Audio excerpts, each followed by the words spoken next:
سبحان الله، أحيانا يعني بعض الأمور تفكر الظالم فيها تعينه على خلاصه من ظلمه.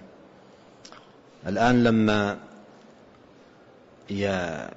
يعتدي على مال شخص ويعرف أنه ظالم له، يعتدي على أرضه، يزور أوراقا ويأتي بشهود زور معه، ثم يأخذ الأرض ويعرف أنه ظالم. ربما في اليوم الذي يصدر الحكم بأن هذه الأرض له بحكم الدعوة الكاذبة التي ادعاها ويعرف أنه كاذب، ربما في نفس اليوم الذي يصدر الحكم له بأن الأرض له ربما يموت،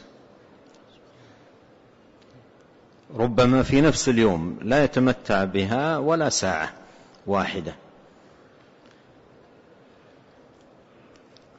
ولهذا أيضا من الأمور التي تعين على الخلاص من الظلم ويضاف إلى ما سبق تذكر الموت.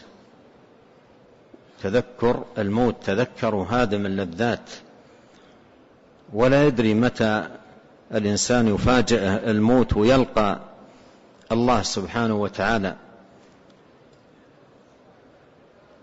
والدنيا كلها ترخص عند الإنسان إذا عاين الموت، ويبدأ يعني يشفق من الظلم الذي حصل منه، لكن قد لا يكون عنده فرصة، يفاجئه الموت ولا يستطيع التخلص من مظالم ظلم فيها الآخرين، فيذكر نفسه بالموت أنه لا يدري متى يفجأه الموت ويلقى الله سبحانه وتعالى.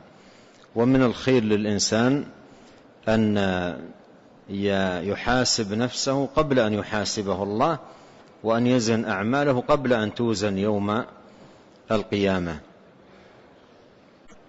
سبحان الله، أحيانا يعني بعض الأمور تفكر الظالم فيها تعينه على خلاصه من ظلمه.